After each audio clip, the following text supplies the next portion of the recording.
Hi friends, good morning. This is Tulasi. Welcome to daily blogs. మనకిప్పుడు ఆషాఢ మాసం జరుగుతుంది కదండి. ఆషాఢ మాసంలో ఎక్కువగా మనకి డిసీజెస్ అవి వచ్చే ప్రమాదం ఉందన్నమాట. అంటే జలుబు, రొంపలు. ఎందుకంటే సడన్గా సీజన్ చేంజ్ అయిపోతుంది. సమ్మర్ నుంచి వింటర్ సీజన్లోకి వస్తుంటాం కదా.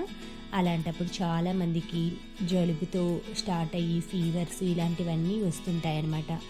అందుకని మనం ఫుడ్లో కొంచెం చేంజెస్ అయితే చేసుకున్నామంటే, అంటే ఇమ్యూనిటీ డెవలప్ అయ్యే ఫుడ్స్ అనమాట. ముఖ్యంగా ఫ్రూట్స్, సిట్రిక్ ఫ్రూట్స్లో ఎక్కువగా ఉంటుందండి. అందులో బత్తాయ, ఆ తర్వాత కమల, నిమ్మకాయ ఇలాంటివి ఎక్కువగా మనకి సిట్రిక్ ఫ్రూట్స్ తిన్నామంటే మనకి యాంటీబయోటిక్ పవర్ అనేది బాడీలో పెరుగుతుందన్నమాట. మొన్న విజయవాడ వెళ్ళాం కదా, అక్కడ మాకు దానిమ్మకాయలు ఇవి చిన్న సైజు అండి అమ్ముతూ ఉంటే మామూలుగా ఎలా ఉంటాయో ఏంటో అని తీసుకున్నామన్నమాట నేను మా ఫ్రెండ్. ఇవి వచ్చేసి మనకి 1200కి ఇచ్చారు. చాలా తీయగా ఉన్నాయి, రెడ్ కలర్లో ఉన్నాయండి.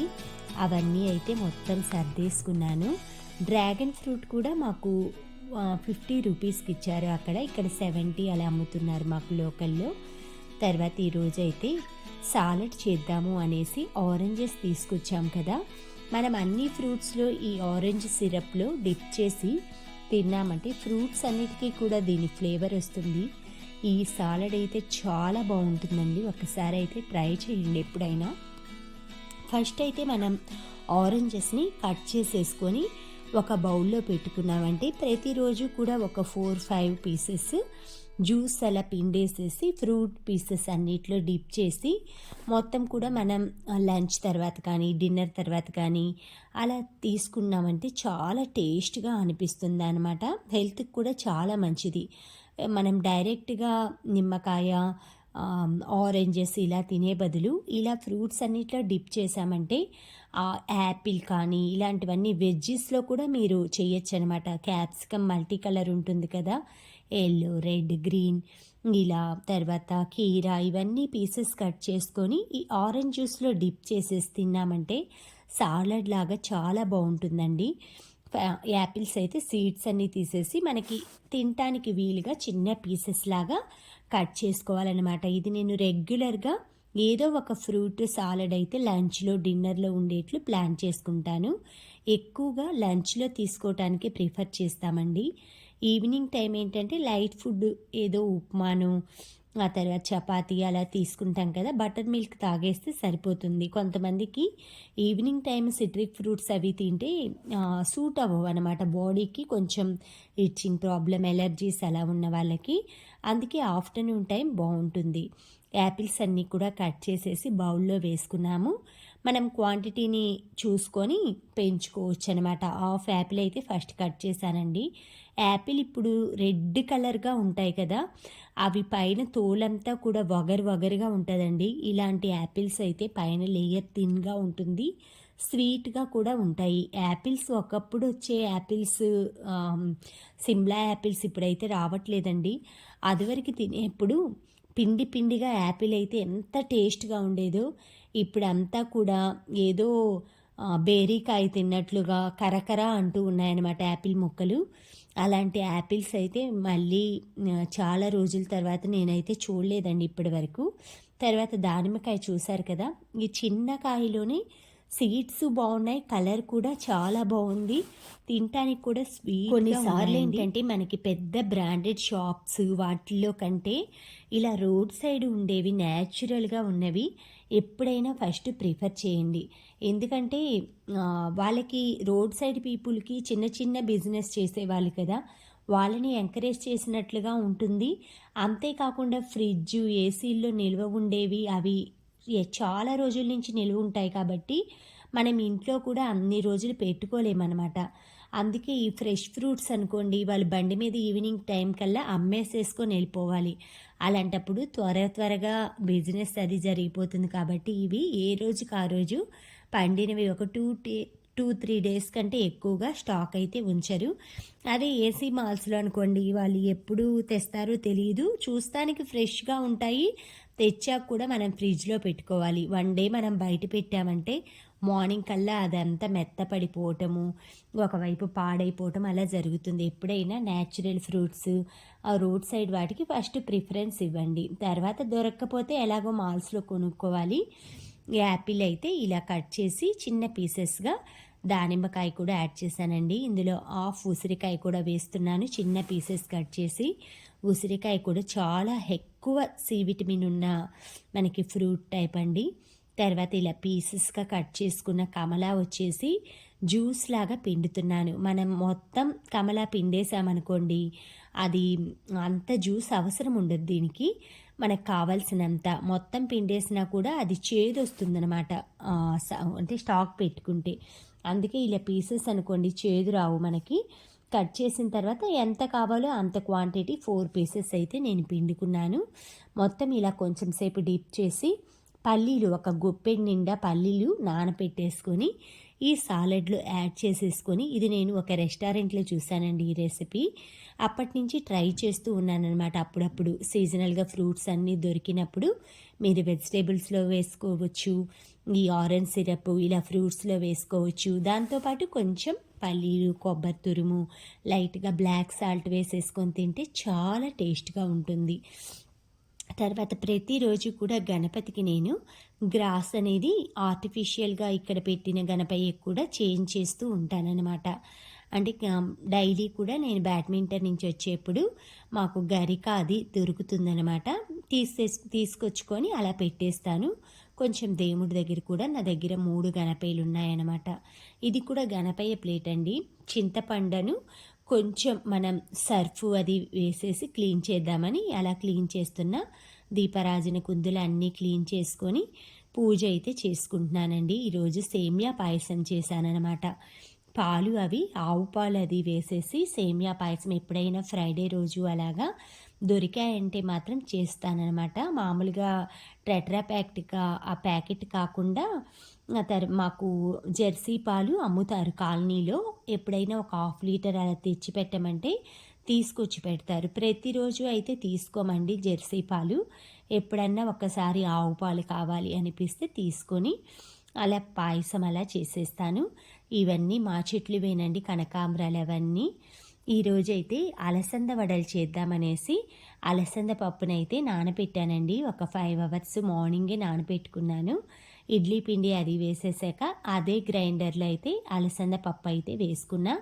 ఇవి మనం బాగా మెత్తగా చేయక్కర్లేదు. అలా అని పలుకులుగా ఉన్నా కూడా వడలు కొంచెం మనకి బ్రేక్ అవుతూ ఉంటాయన్నమాట. మనం మినప్పప్పు కూడా ఇందులో కొంచెం వేసి నానబెట్టి రుబ్బుకుంటే పచ్చిశనగపప్పు, మినప్పప్పు బైండింగ్ వస్తుందన్నమాట. అంటే వడలు అవి విరగకుండా ఉంటాయి. నేనైతే గారెల పిండి కన్సిస్టెన్సీలో అయితే రుబ్బుకుంటున్నానండి. ఇది మనకి చికెన్ సూప్ అంటే చికెన్ శార్వాట్లోకి బాగుంటుంది, నాన్ వెజిటేరియన్స్కి సండే రోజు అలాగా. లేదు అంటే ఈవినింగ్ టైం మనం ఇలా ఉల్లిపాయ, పచ్చిమిర్చి, కొత్తిమీర, కరివేపాకు, పుదీనా ఇవన్నీ వేసుకొని చక్కగా టేస్టీగా క్రిస్పీగా చేసుకొని సాస్ తోటి కూడా ఎంజాయ్ చేయొచ్చు. పచ్చిమిర్చి కూడా చిన్న చిన్న పీసెస్, అవి చిన్న పిల్లలు ఉన్నవాళ్ళు కొంచెం మంటగా అనిపిస్తుంది, పిల్లలు ఇబ్బంది పడతారంటే పచ్చిమిర్చి కూడా మనం వడల పిండి రుబ్బేటప్పుడే వేసేసామంటే పీసెస్ కట్ చేసి చక్కగా మెత్తగా గ్రైండ్ అయిపోతాయి అన్నమాట.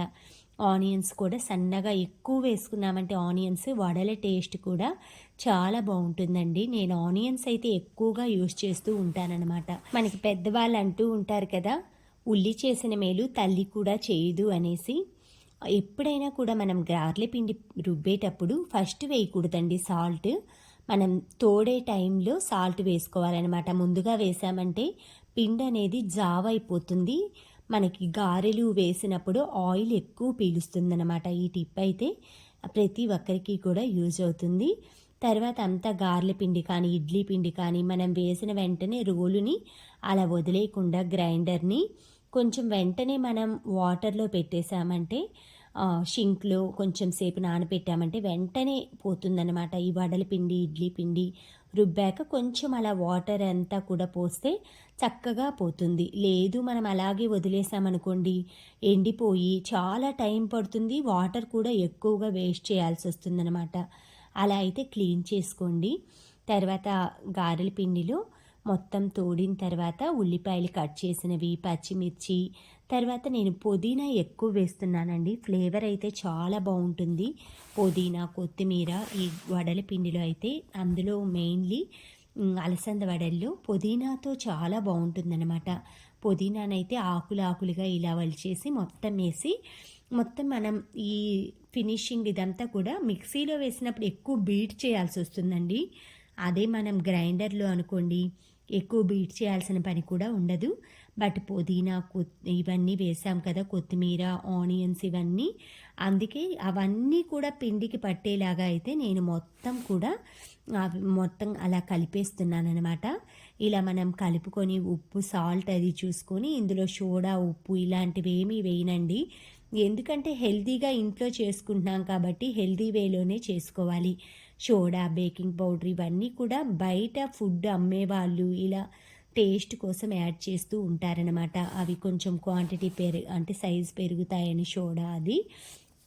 ఇవన్నీ కూడా ప్రిపేర్ చేసుకున్నాక కొంచెం వాటర్ పక్కన గిన్నెలో పెట్టుకొని వడలు వేసేప్పుడు ఏదైనా ఒక కవర్ కానీ లేదా అరిచేతిలో కానీ లేదా అరిటాకు పైన కానీ మనకి పెద్ద సైజు వడ కావాలంటే కొంచెం పెద్ద సైజు ముద్ద, చిన్న సైజు కావాలంటే చిన్నది, ఈ విధంగా అయితే మొత్తం చేసేసుకొని చక్కగా ఒక్కొక్క ముద్దనైతే పెట్టేసేసుకొని కవర్ పైన కొంచెం వాటర్ అది పోసి మనకి ఏ సైజు కావాలో ఆ సైజు అయితే చక్కగా ఇలా చేసేసుకొని చిన్న హోల్ అలా పెట్టుకొని వడల్లాగా చేసుకున్నామంటే తినటానికి చాలా టేస్టీగా ఉంటాయన్నమాట. చేసేటప్పుడు వడలు ఇలా మధ్యలో హోల్ పెట్టుకున్నామంటే ఆ వడ అనేది పూర్తిగా బాగా బాయిల్ అవుతుంది. పూర్వకాలంలో అలానే పెట్టేవాళ్ళట. గారెలు అవి సన్న అట్ల కాడు ఉండేదన్నమాట ఐరన్ది. మనం తీసేటప్పుడు కూడా ఆ వడలు బాండ్లీలో పెట్టేసి మొత్తం అన్నీ ఆ హోలుల్లో నుంచి అట్ల కాడికి ఎక్కించి తీసేవాళ్ళనమాట. ఇప్పుడన్నీ మనకి గరిటెలు, రకరకాల మోడల్స్ ఇవి స్ట్రెయిన్ అయ్యేవి అన్నీ వచ్చేసాయండి. ఇలా కవర్లు అయితే అప్పుడప్పుడు మార్ట్ నుంచి అలా తెచ్చుకుని వట్టి పెట్టుకుంటానన్నమాట. వడలు అవి చేసేప్పుడు కొంచెం మంచి షేప్ అలా వస్తుందన్నమాట.